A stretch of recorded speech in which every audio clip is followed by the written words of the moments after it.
دوسری جانب پاکستان علماء کونسل نے گستاخانہ مواد کو سوشل میڈیا سے ہٹانے کے لیے تحریک کا اعلان کر دیا۔ چیئرمین پاکستان علماء کونسل حافظ طاہر اشرفی سوشل میڈیا پر برس پڑے، کہا سوشل میڈیا پر توہین آمیز پوسٹیں ہو رہی ہیں، وی پی این کے استعمال سے نوجوانوں کو تباہ کیا جا رہا ہے، ایف آئی میں سائبر کرائم کیسز کا انبار لگا ہوا ہے۔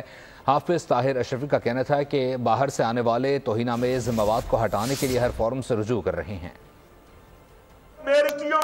میرے کالجز کے، میرے مدارس کے نوجوان متاثر ہو رہے ہیں اس مواد سے جو مواد باہر سے وی پی این کے ذریعے یا اور ایپوں کے ذریعے یہاں دیکھا جا رہا ہے۔ تو کیا میں اپنے نوجوانوں کو بچاؤں یا میں مغربی اور ملک کے اندر چند مادر پدر آزاد لوگوں کا جو ہے ان کے خیالات کو سنوں؟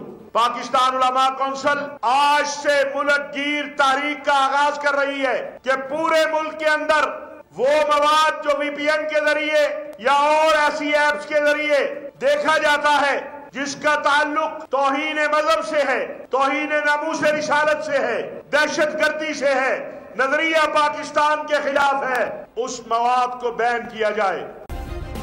سبسکرائب کریں اور بیل دبائیں تاکہ کوئی خبر رہ نہ جائے۔